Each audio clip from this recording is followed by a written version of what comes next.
Dear ones, I am Archangel Michael. Today we will finish the main part of this subject, related to religions. I would say this is a subject I could stay here talking about for weeks and weeks. But this is not my idea. I just want to plant doubts, plant questions about everything you have heard and that you practice in your religions. This is my intention. I want to make you think. I want to make you realize the points that cause separation. So that you understand that when we say that religions came to separate and not to unite, you understand exactly the point where this happens. As I said yesterday, going on a TV channel or the internet, altogether saying that there is no discrimination, is great theater. This doesn't exist.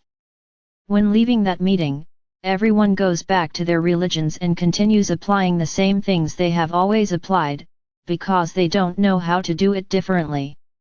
So here too I want to make something very clear: those who go there, and who claim to be representatives of the high, were taught that, for the most part, only those who decide to create religions, because they think that their understanding is different from others, and that they are more intelligent, they are more important, and after all they were chosen to pass on the divine message, these are the worst. So what I want with this is for you to stop and think. I'm going to talk here today about some other religions. What was done with Muhammad's words?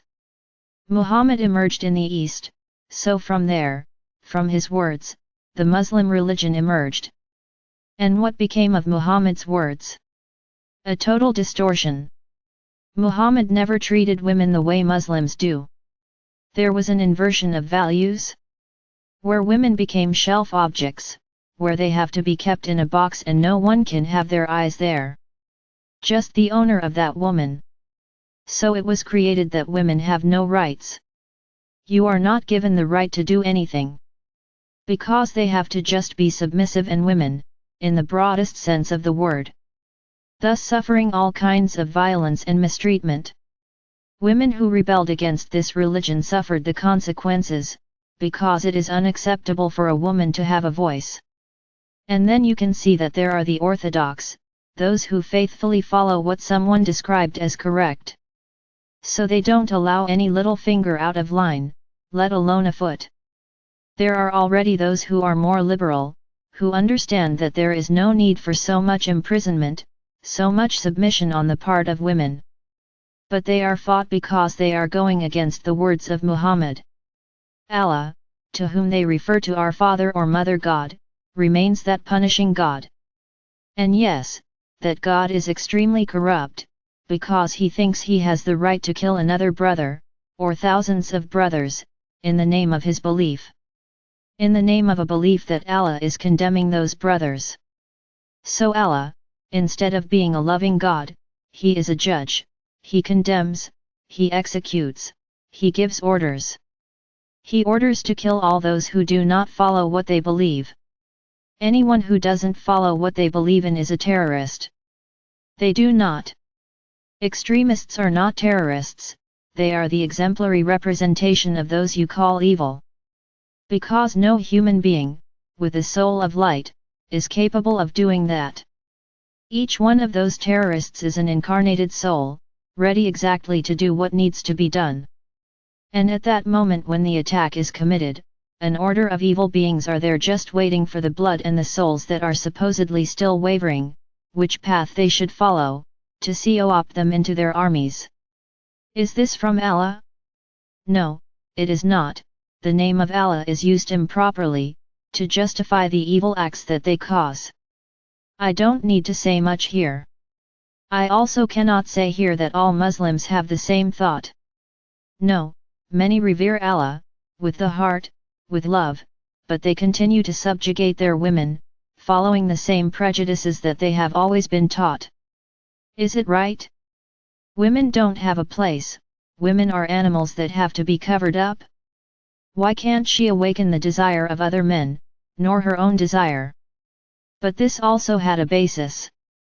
Anyone who reads the letters of Christ observes that in many points, Sananda comments on the balance between man and woman. Or do you think that Father or Mother God would create man and woman, just because he wanted to create two different beings? There was a balance there. One representing strength, the other representing lovingness. And the two together balance each other out. I already talked about this here. The path of humanity has forced women today to be men.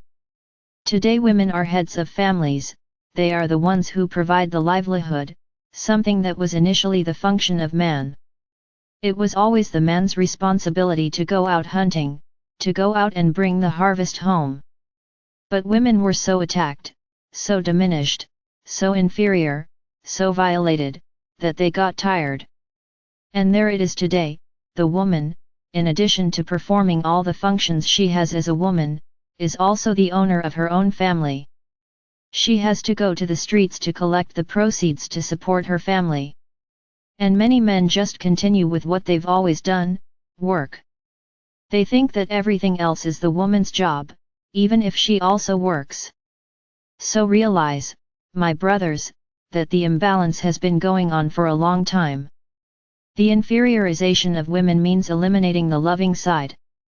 Because a sad woman, a submissive woman, a violated woman, cannot keep love in her heart. She rebels, she doesn't understand why she suffers.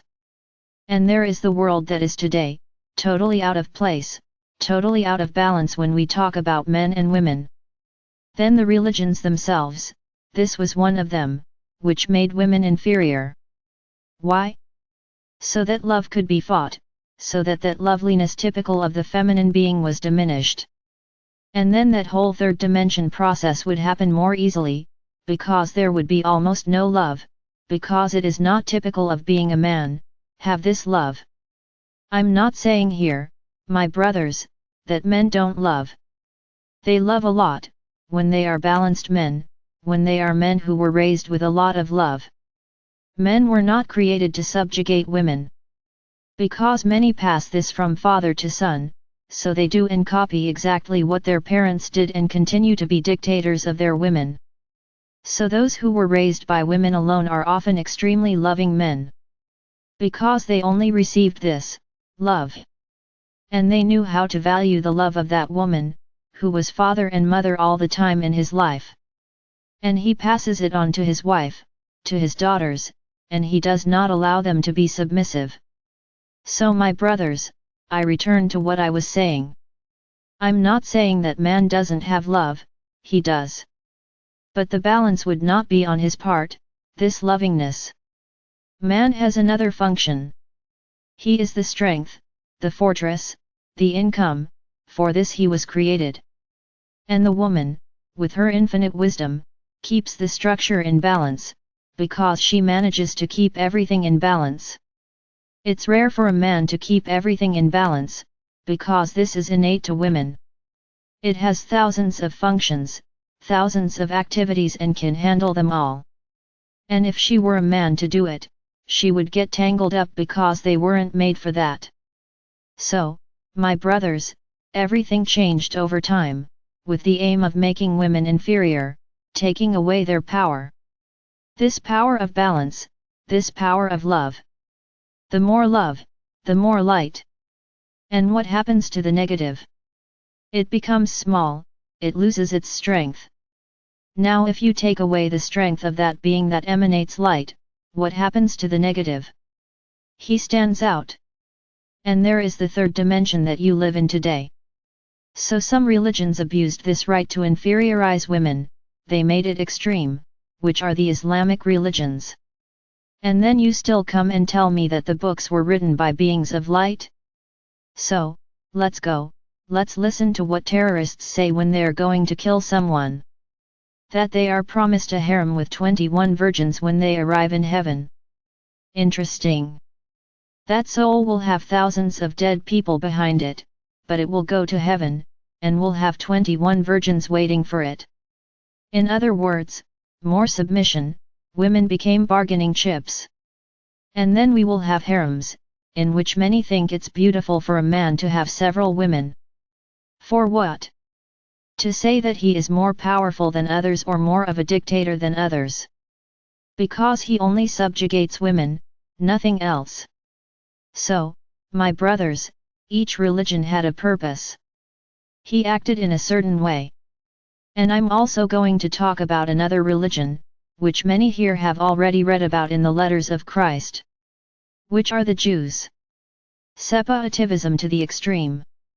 Today we can say, that many will comment, no, they are intelligent beings, they have already built many good things in the world. Interesting. For whose good? Is what they actually do for the good? Or have their representatives already taken up their positions within the dark cabal? My brothers, is there love in Judaism? Exist. All religions preach love in some lines. But that's not the main goal, because if it were, your world wouldn't be the way it is. And then you will ask yourselves, many people are curious, why did what happened to the Jews happen? Why? I'll just say one sentence, many reap what they sow. Why did I say many and not all? Because there, unfortunately, many died without a harvest. It was not a harvest. It was a harvest for some, which brought about the harvest for others, who had nothing to do with what was being done. There was no bloodshed. No, there wasn't. Let's think about it this way, what happens in a war? The whole world turns to that event, news breaks out every minute. Fear begins to reign on the planet. So what is the best way to generate fear, globally? Exactly very similar to what is happening now, the entire planet is afraid. If Gaia weren't where she already is, the process would be significantly delayed. But practically, it didn't affect anything. So let's provoke wars, let's provoke conflicts, let's provoke persecution of some religions. As it also exists in Islamic religions, where one person does not agree with the way the other thinks, and there are holy wars to this day. So the main aim is to pursue. And when you pursue, what happens to those who are persecuted? Fear reigns there. And everyone is scared. Because if they are persecuting that religion today, tomorrow they could persecute mine. This is the idea.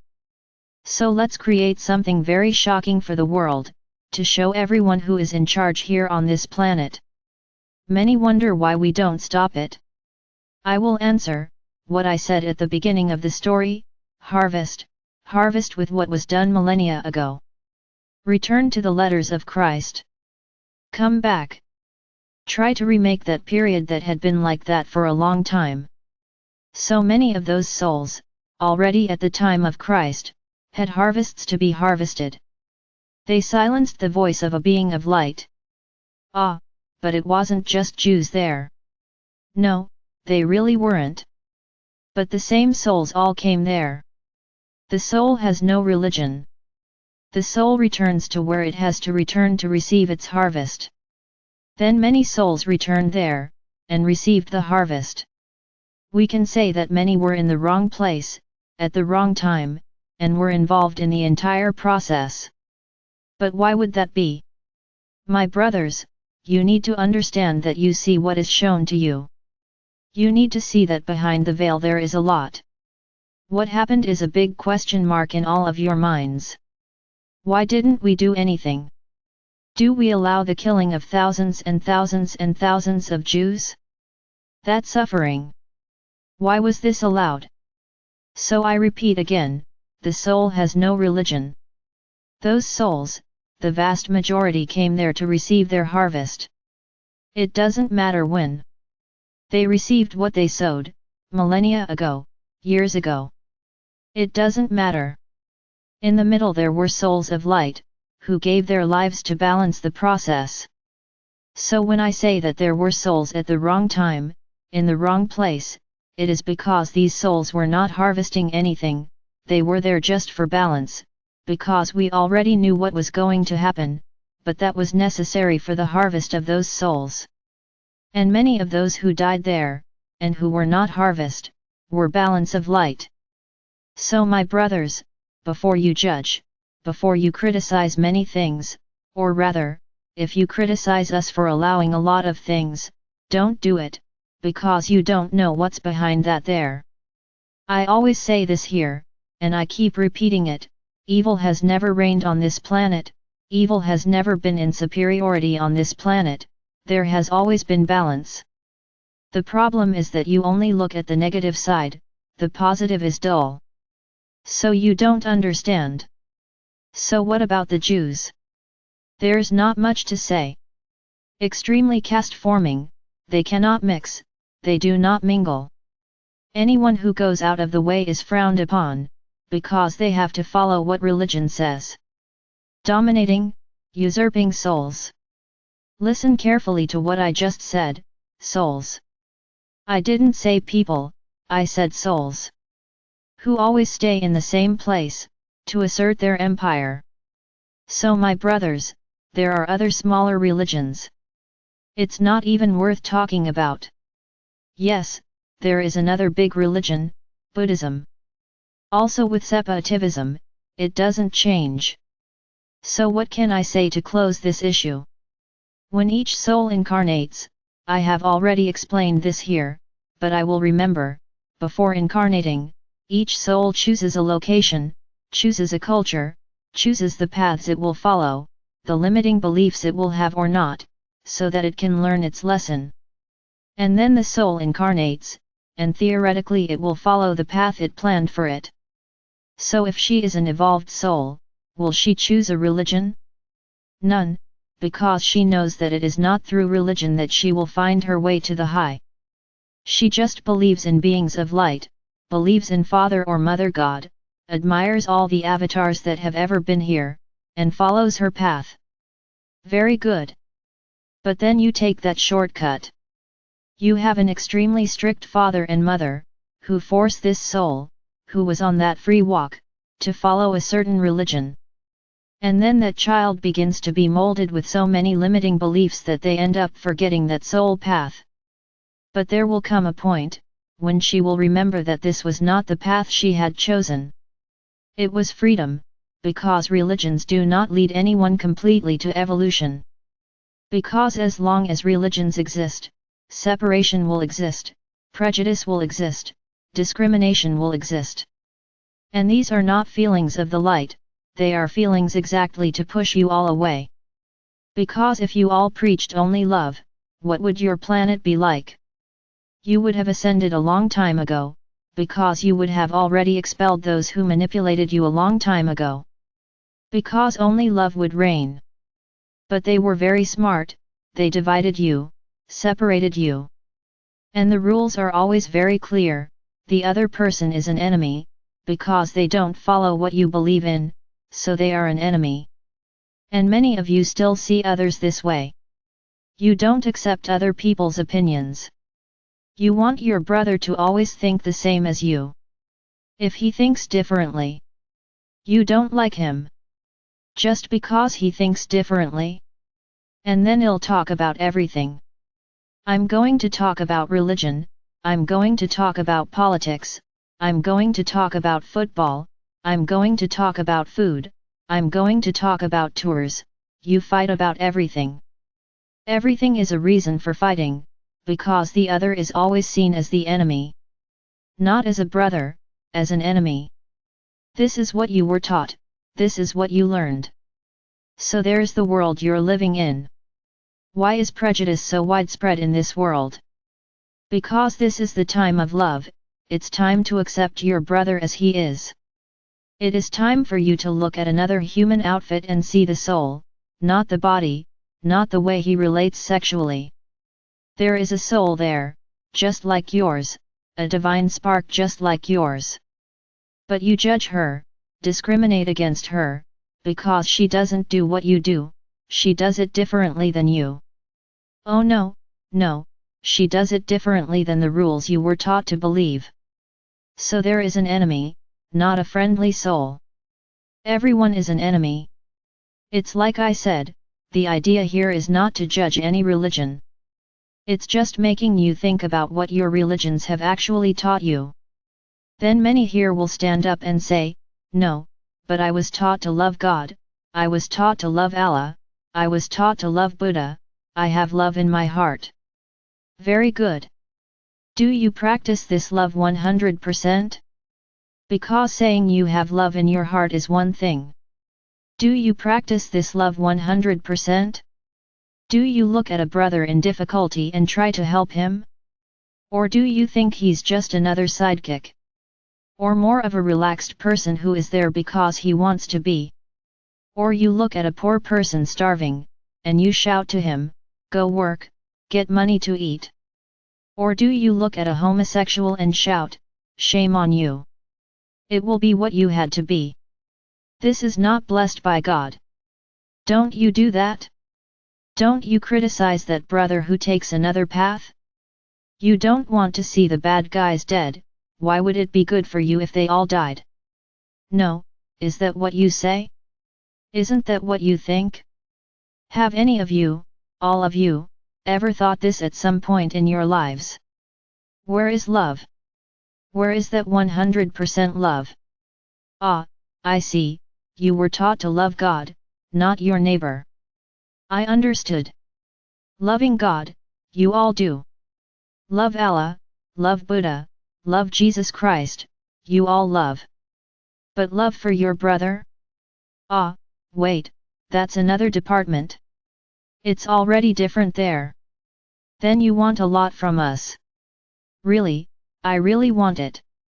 But this was the lesson that each of these avatars left here on the planet. Love your neighbor as yourself. So it's proven that you don't love each other, that the vast majority here don't love each other. Because if you can't love your brother, you don't love yourself.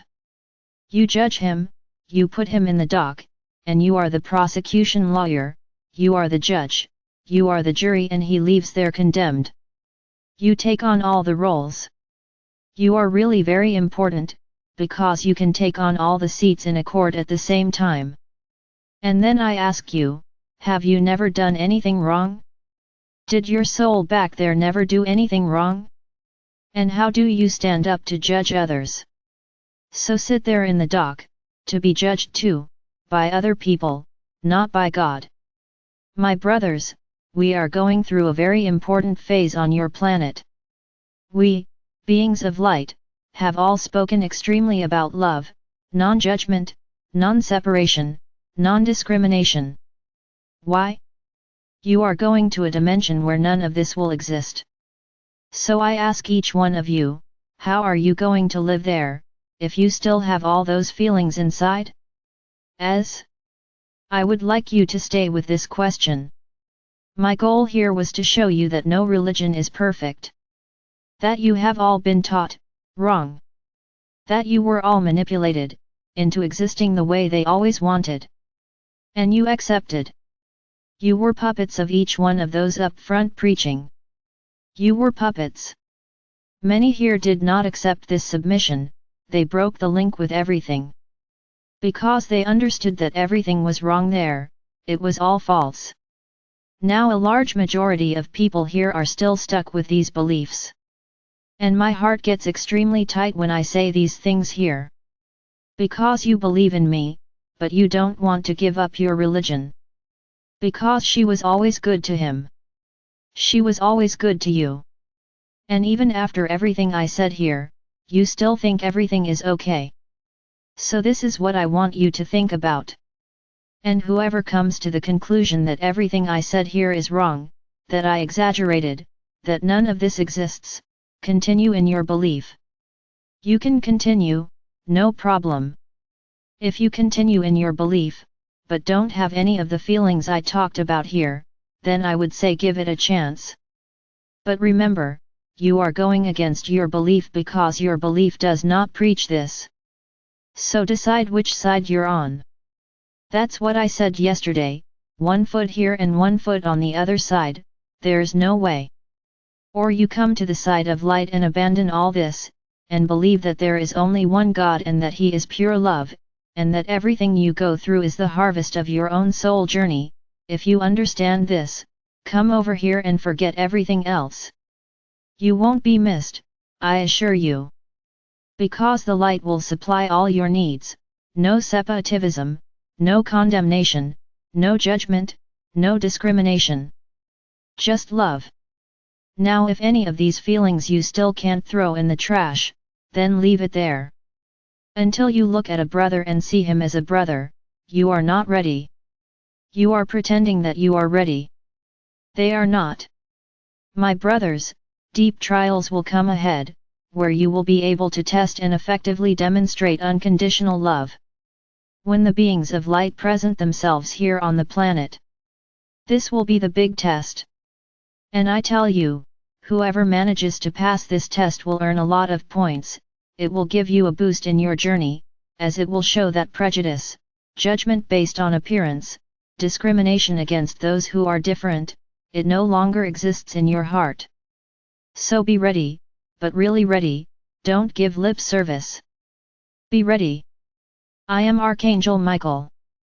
Every day, I try to make you open your minds, and especially your hearts. I sincerely hope I can do it.